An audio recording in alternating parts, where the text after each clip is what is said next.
Hello, Change Podcast. It's good to be with you again with my co-host Jemma. Hey, Jemma. Hey, how we doing? Very good. And we are delighted to introduce our guest for today, Celine, who is my friend and colleague at the University of Sydney. Hello. Delighted to have you with us. Yeah. Thanks so And, much for having me. well, we are here to talk about your family, in particular your child Judah, who has relatively recently come out as non-binary or told you that they are non-binary. So, really fascinating story. We have so many people asking us, what do you do, or how do you respond to young kids and children when they come out as non-binary or trans or gay or all sorts of different things. So you and I had a talk recently about your situation, and we're really thrilled to be able to interview you. And I figured that place to start actually is not directly with Judah, but just maybe giving us a little bit of background about you and your family. Yeah, sure. I actually, just to add, I did speak to Judah yesterday and got their consent to talk about their story. And their Excellent. first question was, who wants to know, and do they understand what non-binary is? Well, Jemma, Great can you answer question. that for Judah in case Judah listens to this? I have a very good understanding of non-binary. Yeah. I hope to reassure you, Judah, and we will move through this conversation very respectfully. But I just want to acknowledge your precociousness in asking the important questions and making sure that you will be respected. So that's amazing to see that in a young kid, and it's quite. Yeah, I mean, the question I always get asked is how old does a young person need to be before they can make these decisions and understand themselves? Sounds like your young person or your child is quite self-aware already. Yeah. Yep, definitely. So Judah is 7, and in our family there's me, my husband. His name is Benjamin, but he has many nicknames. Most people know him by Ben, or his Filipino nickname is Jung. And my older son Mateo, who's 9. So yeah, our family, like, we're pretty traditional in a sense. Like, Ben and I met at church and youth group. We started dating when we were 19. He's pretty much my first and last boyfriend. That's just the same as me. Yeah, I know. I thought you could relate. I was married at 19 and I'm still with my same partner, Ellie, my wife, for 35 years. So, yeah. Well, we're going on 15 years married. We started dating at 19. We weren't married until I think I was 27. Yeah, and we were very much involved in the church. Like, that was our whole life. And we wanted children really badly from, like, the moment we got married. But we had a couple of miscarriages and went through infertility and didn't have our first until 6 years into our marriage. And then, so that was Mateo. So I was very anxious while I was pregnant with Mateo. But then Judah was just a complete surprise, because when Mateo was 6 months old, I found out I was pregnant with Judah. So they're 15 months apart. How lovely. Yeah. Especially when you've had such a trial to Exactly. have such a nice surprise. And that's why we called him Judah, because Judah means, like, praise or celebration. Yeah. And so we thought it was just a different season of our lives. And his middle name is Leor, which we know is a Hebrew name. It's from, you might have heard of the artist, I would say. You probably have heard of Leor. Jemma or Shane? No, you haven't? Oh, okay. No, unfortunately not. Yeah, I just really love it. It means light. So, Beautiful. yeah, kind of Celebration of season. light. Exactly. That's yeah, and beautiful. it's quite fitting. That's a bit about us. Yeah. Yeah, lovely. And so it's not as though then, by the sounds of it, you had a background connection to queer communities, or, you have obviously your work. You work at the University of Sydney, and you're doing a PhD on minority inclusion. Is that what your PhD is on? Yeah, pretty much. Yeah. Yeah. Mhm. But you're not. It's not as though this was a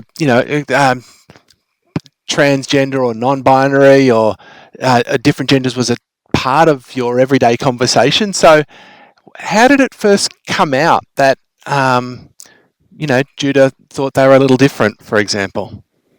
Well, for Judah, it was pretty much when they started preschool.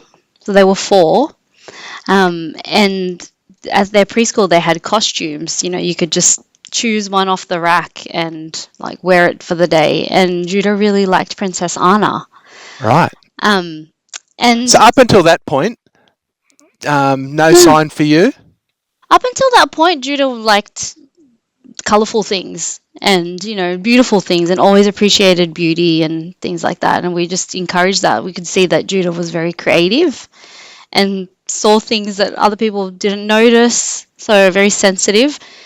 And so when they wanted to wear Princess Anna costumes, we were like, okay, that's interesting. I mean, the teachers told us they want to wear Princess Anna costumes, and what do you guys think about that? And we thought, well, that's fine. I mean, they can play with whatever they want to in preschool, like if it's the kitchen stuff or whatever. It shouldn't be gendered. But then it became more of a thing because some of the boys in their class started teasing them. Like, Right. why I are was you wearing wondering a about dress? that. Yeah. And so then, because it happened to be that one of my really good friends, who's also Judah's godmother, was his teacher. Right. And so she really switched onto it and thought, okay, I need to educate all the other kids about, it's okay to express yourself however you want. It shouldn't be gendered. And she found some books that were appropriate for that. I don't know if you guys have heard of, I wish I remembered his name, but he's an author who's written a few books. My Shadow is Pink and My Shadow is Purple. I'll have to share it with you. But Yeah, well, That'd be great. Yeah. yeah, so My Shadow is Purple is all about a child who's basically, non-binary and he describes these binaries of my mum's shadow is pink and my dad's shadow is blue, but my shadow is not pink or blue. Sometimes I Wow. do want to be blue, sometimes I do want to be pink, but I'm not either. I'm purple and I'm me. Mm, And nice. Judah really resonated with that. Yeah, wow. It's Yeah. pretty impressive because your friend who was the teacher was godmother. Does that mean they were also Christian Yeah. background? Yep. I guess Yeah. this all coincides with us, and you and I have spoken about this before, Shane. Like a lot of me and my community of friends have gone through that deconstruction, kind of post-evangelical season of our lives, and Gemma Yeah. smiling. Yep. Yeah. So Valuable I work, think, that. yeah, and for us, a lot of it began, I would say, a real like clear point when that began, or a catalyst for it, was the plebiscite in 2016. At the time, we had a church community that was small, and we liked to meet and discuss current things, a bit of a different church model, and we very much discussed in detail the plebiscite and what we should be voting as Christians. And I remember at the time, for me, because I really identified still as a Christian, I thought, I don't know what the Christian perspective is supposed to be, but just intuitively, I feel like I just should vote yes. But I need my sources and references to back me up on it. Mm.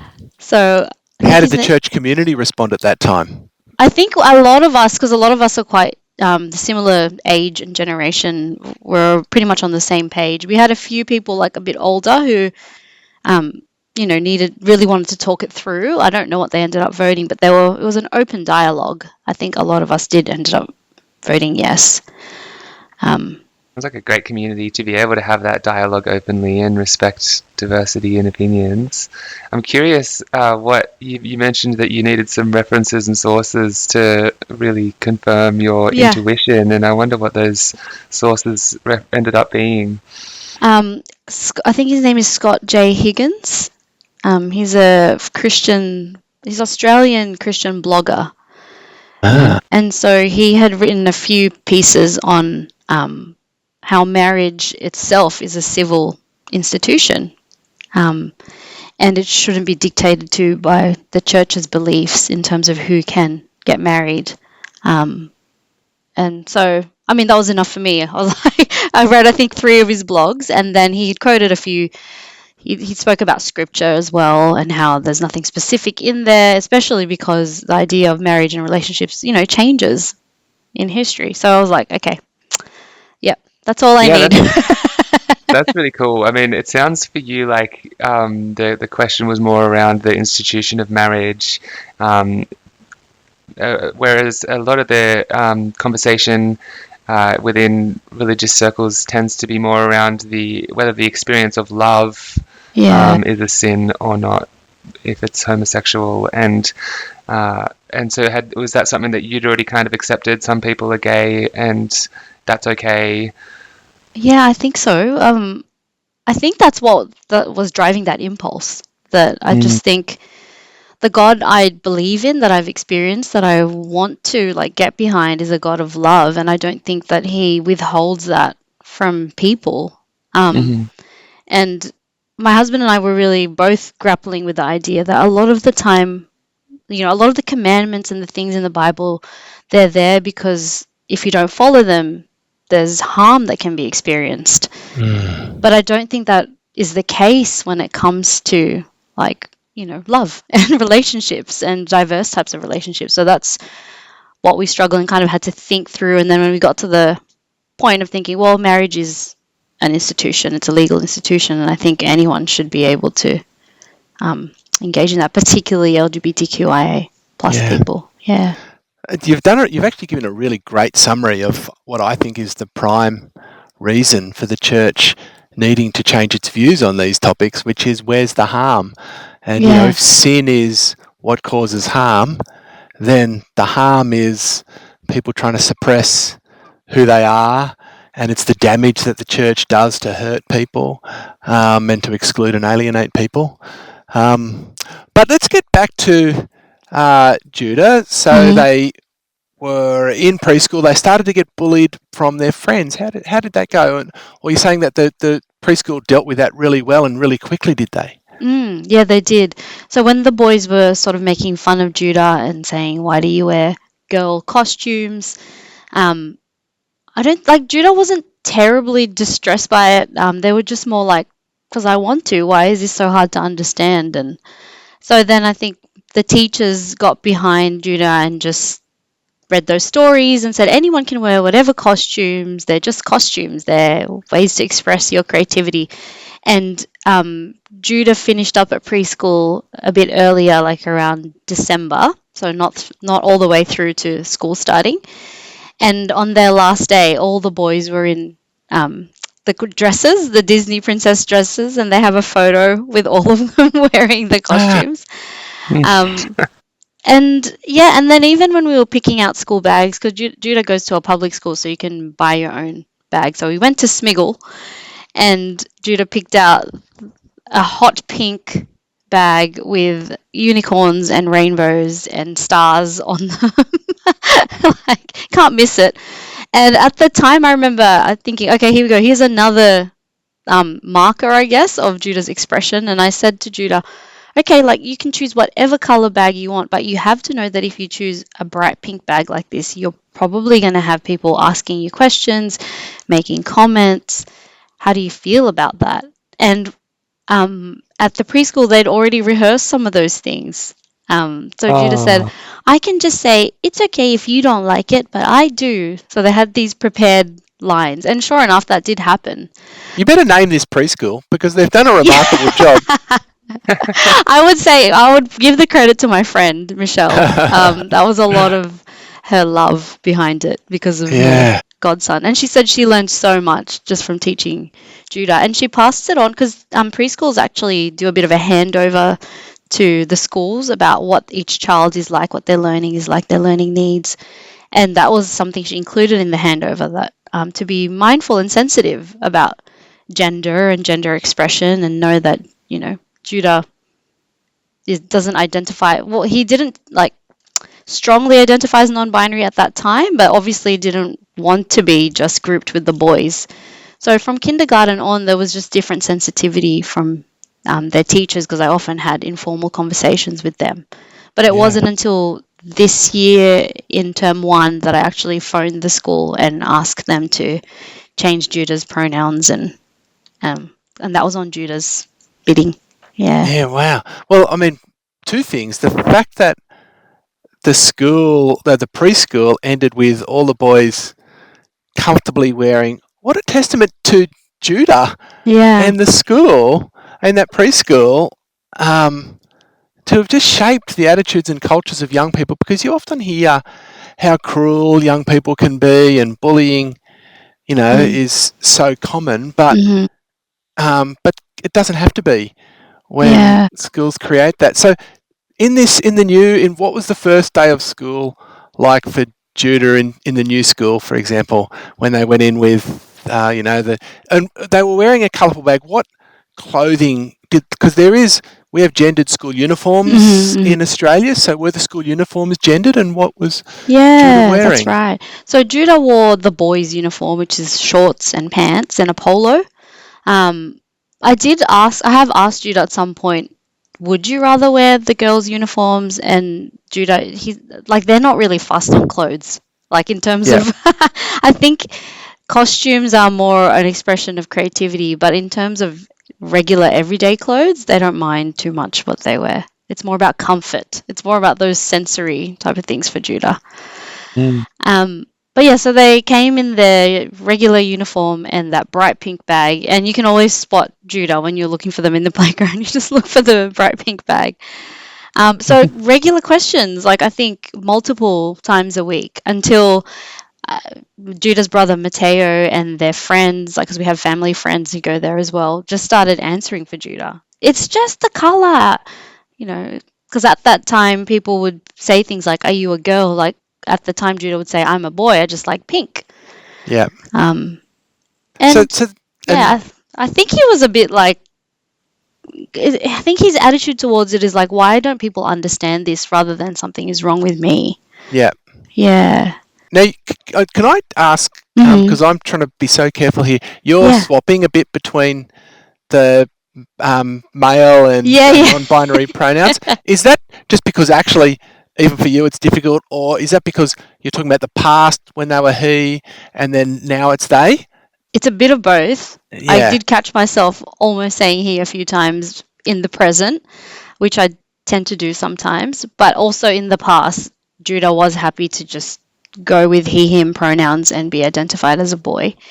Um, and I think even at home, like I've said, all of us are trying to, in this process of learning to remember what pronouns they want to be referred to by.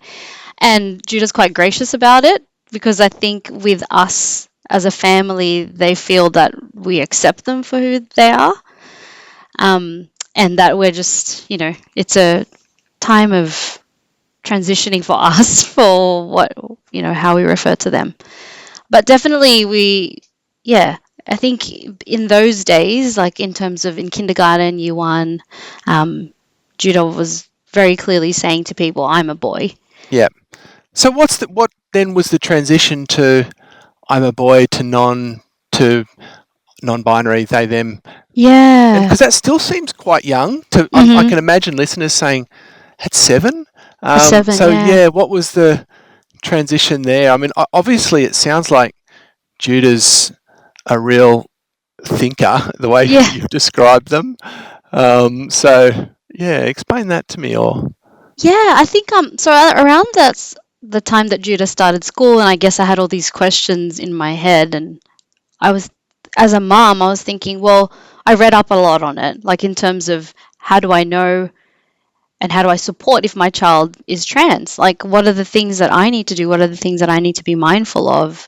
And I remember reading, and you guys can tell me if this is still current. Like, I remember reading that it has to be persistent, consistent, and what is it? Okay, there's a third one. I'm just drawing a blank right now.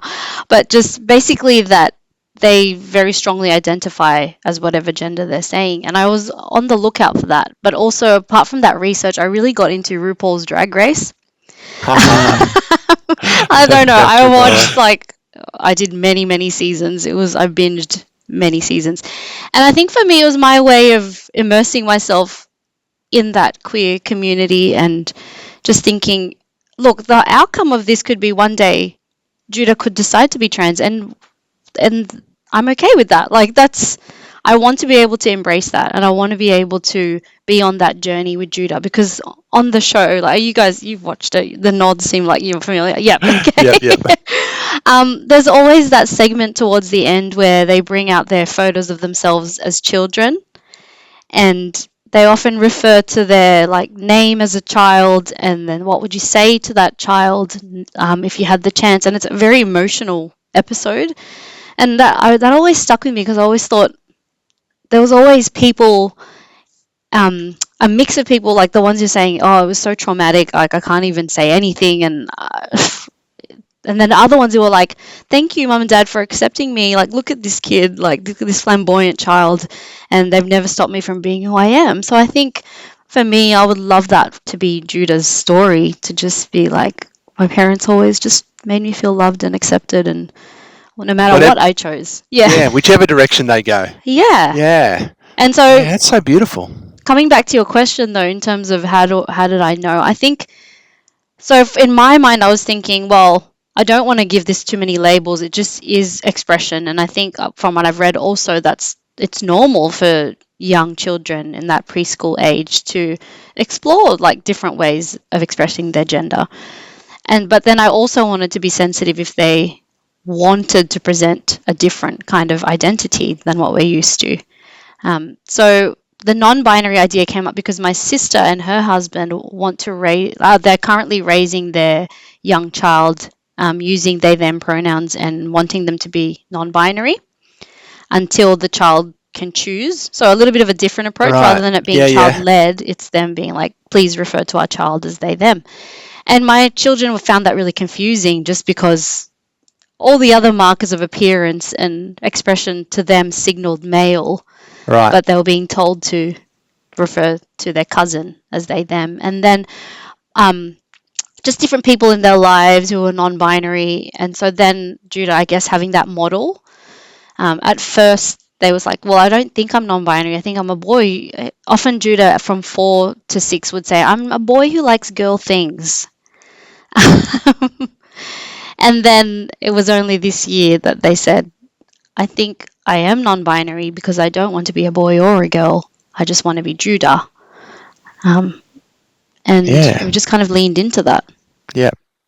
It's really interesting that as they're growing and maybe they're developing a better understanding of what gender means in the world, being a boy is not something that you where you can just be yourself per se. It's something that's policed by social standards and rules, and there's a very restricted amount of expression that you can be within that title. And so maybe that's Judah is landing on non-binary because it's a more open, free space to be.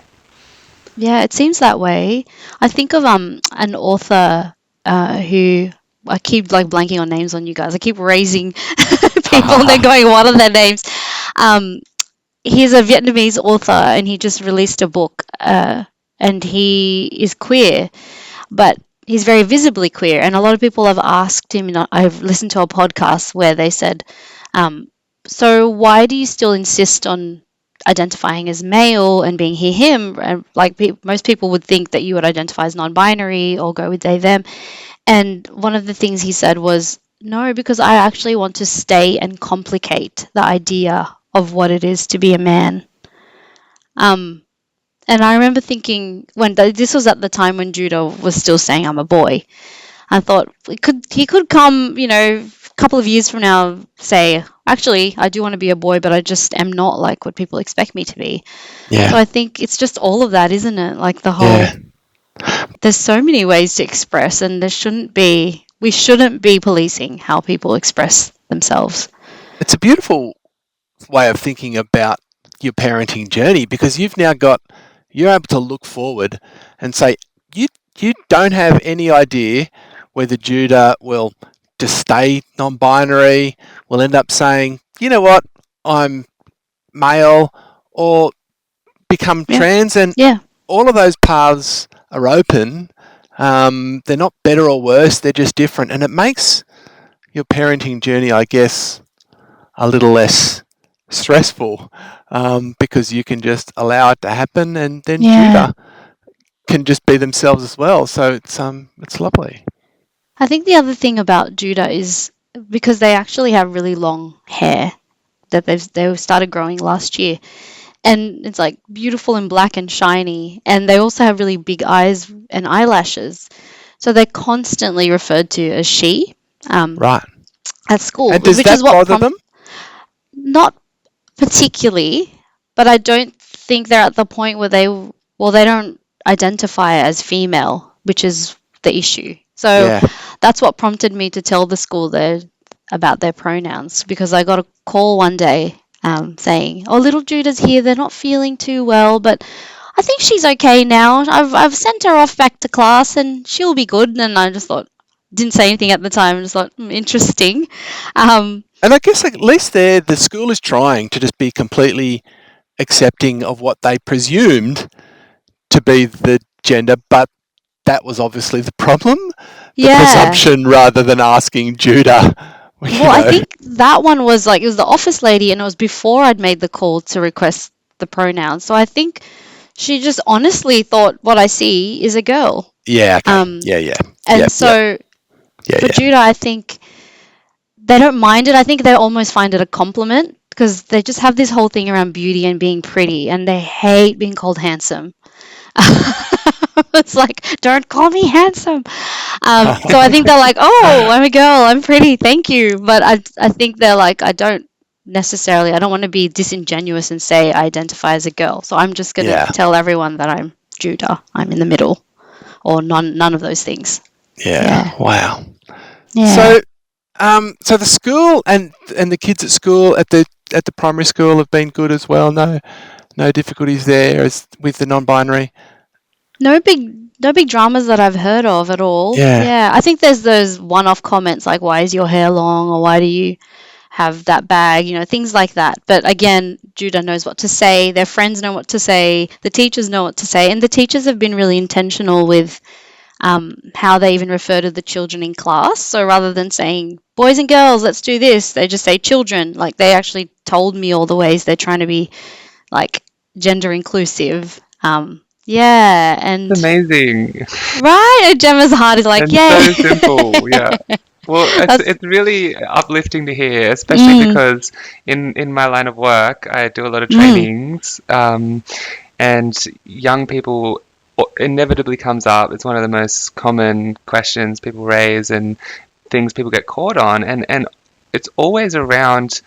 There's a lot of fear. There's a lot of fear mongering.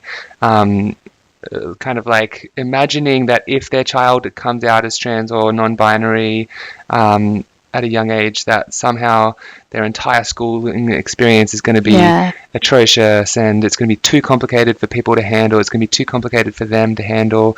And how do they know that? Or how could they possibly support their child to be curious? It's all of these fearful questions, and you've just made it so simple. It is because it is. It's just people being yeah. themselves.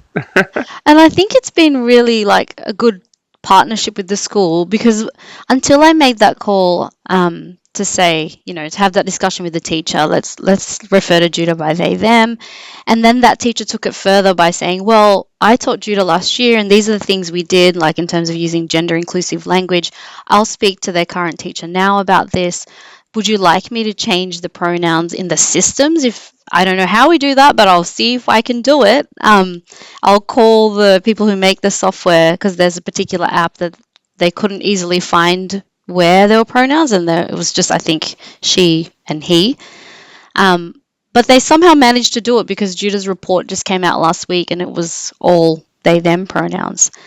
And Mm, they're doing it quietly, but in an impactful way, like within the classroom and respectful. And I think that's better than spotlighting Judah or spotlighting yeah, the issue, like what you were saying, Gemma. Like, I think if they put out a flyer that was like, we are a rainbow school or something, like, that would have parents up in arms, and then they would be like, there might be a witch hunt for why is this happening and who's the person responsible for this. So I feel like the way that they're approaching it is very respectful and kind of almost grassroots, just responding to the need in a respectful way and in a collaborative way too. Yeah.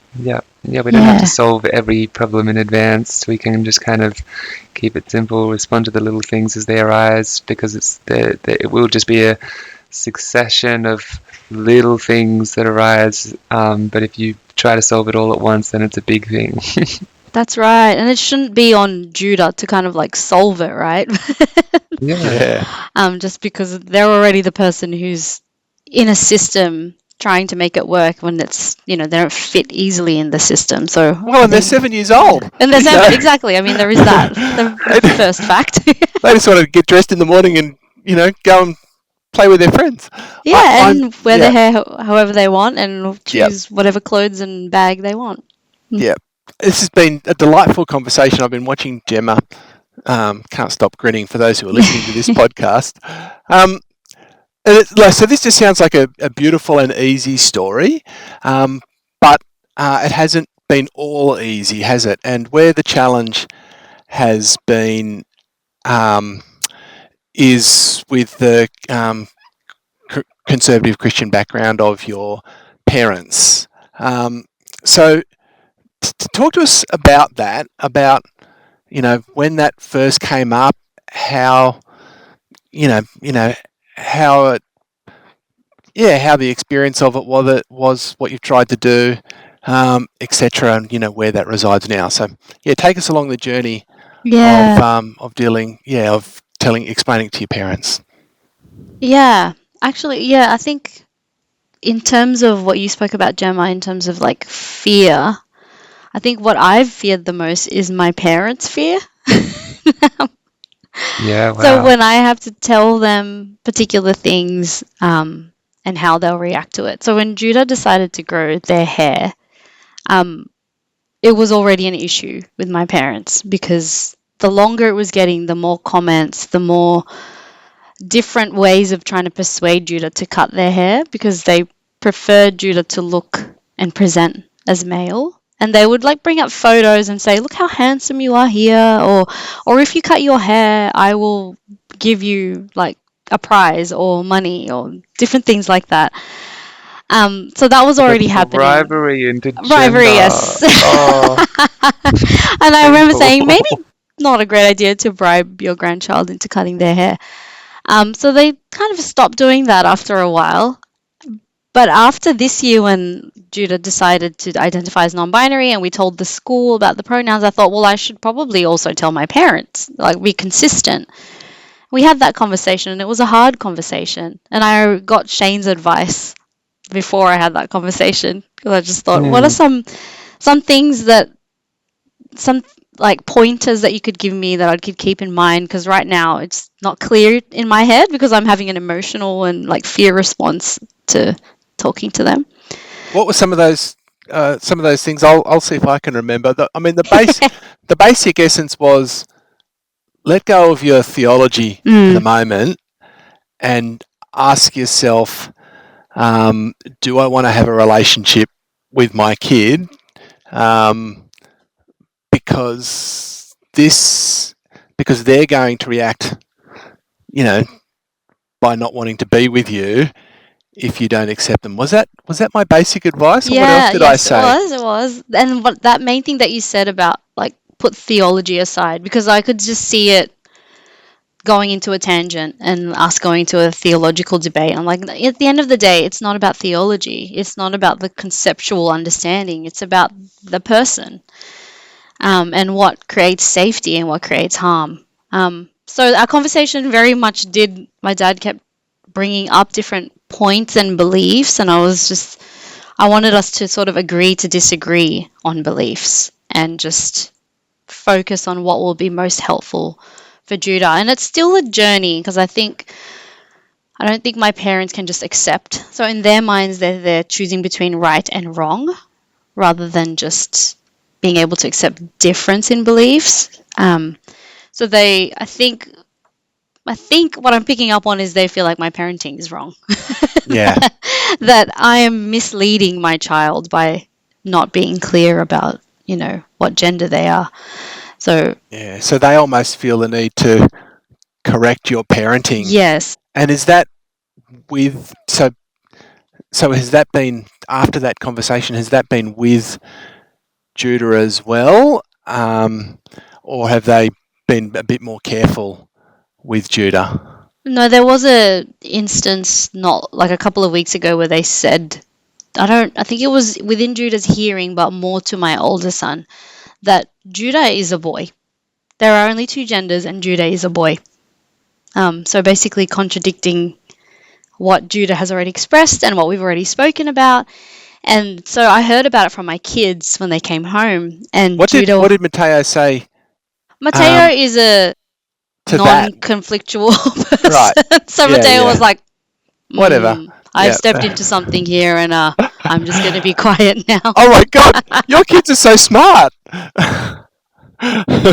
And Judah told me I was crying, but just quietly. I didn't let them see me cry. And that broke my heart. Oh, yeah. Um, That's so so when humble. Judah told me, I said, well, what do you think me and Dad believe about that? What do you think your family thinks about that? And they can say with confidence, and they did say with confidence, I know you understand I'm non-binary, and I know you don't, you let me express myself. I was like, yes. And you just have to remember that that's what your family is always going to be here for, and there's going to be a lot of people who may not think that way. It doesn't change who you are. But I think obviously because they are close to their grandparents and they love their grandparents, there's just this point of friction now. And I did address it with my parents, but they weren't really willing to tackle it. They were kind of like, anyway, we're going to disagree. Moving on. I'm like, well, moving on. Oh, yeah. I tried to That say mean- to them, oh, sorry, what were you going to say, Gemma? No, you go. Yeah, I'll signpost it. Okay. No, I was going to, with my parents, I was like, do you want, so far, they haven't experienced that much harm from the world. Judah, like in terms of school, they've been fairly supportive. There's been kids making comments, but they're kids, and Judah's been able to handle that. So far, most of the harm and questioning and distress is coming from you guys. And do you really want that? Like, do you want that to be your legacy with them? And what did they say? Well, I think they answered that with, well, we He's a want them boy. to know the truth. Yeah. Yeah, it's so sad when, I mean, obviously, I've got a background in Christian theology, and that and I understand that sort of conservative attitude. But if Christian theology is anything, it's God is a mystery. The universe is mysterious, and God loves, and we sort of, we get rid of this mysterious, awesome God by locking our categories so tightly. And just the contrast between your Judah's experience of his godmother, their godmother, the preschool, the school, and this, it is just sad, isn't it? Yeah. Yeah. Yeah, what really stands out to me listening to this is this contrast between the two parenting styles that are being expressed between you and your parents or Judah's grandparents, which is that in Judah's the grandparents seem to have this I don't know, maybe more old-fashioned view of moral, like this need to morally guide the young child, that there is this like capital T truth, and we need to enforce our worldview on that young person, whereas in your case, throughout this conversation, I've heard multiple times you educate by getting them to question themselves. Even the case with the pink backpack, it wasn't like you didn't just tell them flat out that you're going to get bullied and that's going to be hard and painful and scary. You said you gave them the question. You may have to. You're probably going to have to answer some more questions. How do you feel about that? You didn't tell them how that was going to feel. Is that scary? Is that going to be hard for you? You let them have their own experience with it, and so it feels like there's this like, in one case, the older fashioned parenting style might be more like shepherding. And this new parenting style that you're taking your kids through is like guiding them to be their own guides. Yeah. And that to me seems like it will have much better outcomes for them in being able to think for themselves and express for themselves and respond to conflict when it arises and not be so thrown by the tides of social convention. And yeah, it's really beautiful. I think so. And I think a lot of it may have to do with just the different experiences of the generations, right? Like, because my parents are first generation immigrants. So I wonder how much of it is having that fear and scarcity kind of mindset and wanting to protect and wanting to Yeah. be on the correct side and, you know, like uphold traditions and do the right thing. Whereas I think my generation, having grown up in Australia and feeling a lot more confident about my place and my beliefs, having more of that abundance mindset that things will be okay and we can question and all of that. And then again, my kids who are another generation down who have the privilege and blessing to be like, I love to self actualize, you know? Yeah. Yeah. Yeah. Yeah, As the world progresses, black and white becomes a little more grey because there are less yeah, risks potentially of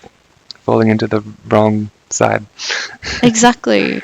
It's Yeah, nice so because cool. you're able to recognise then that your parents have done a great job in raising you to become your own moral agent, um, are a product of a culture and a system and a background, and hopefully in time they'll you know they'll because what I mean the sad thing about the assumption that you need to tell is that it just doesn't work.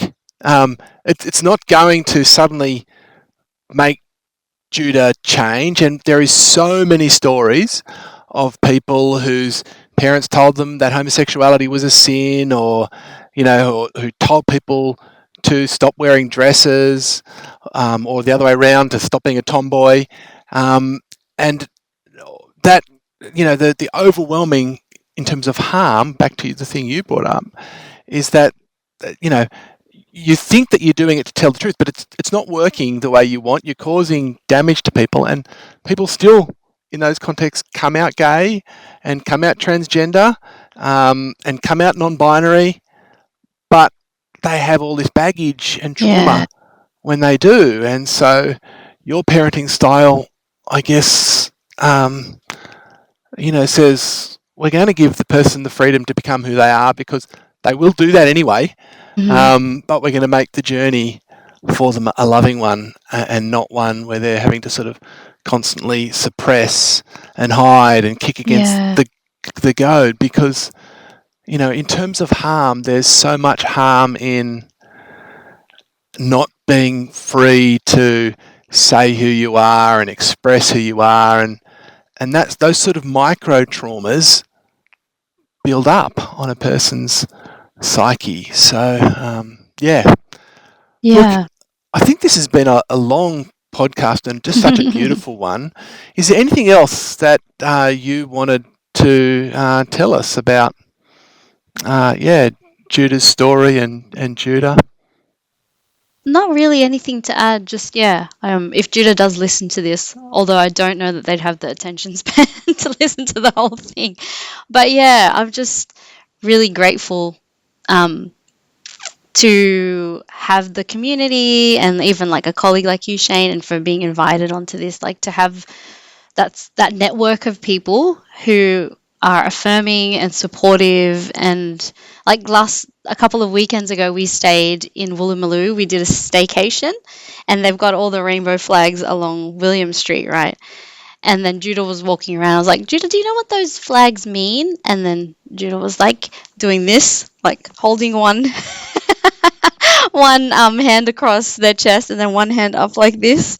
Like, take a photo of me, mom. I was like, well, do you know what that flag is? Like, yeah, it's non-binary. It's the rainbow family. And I was like, okay, amazing. That's lovely. um, Oh, cute. yeah. So I actually think it's beautiful. I'm being Filipino. Like, there's a whole kind of subset or subculture or niche of like queer Filipinos, and I have a lot of cousins who have had their own like journey with their queerness and what my family has put on them to be mostly not able to express that. And so I just think it's also a breaking intergenerational like trauma and chains, like to be have this child who's free to be who they want to be. And it's a joy to be part of that. Yeah. And to be able to watch it arise and unfold, Yeah.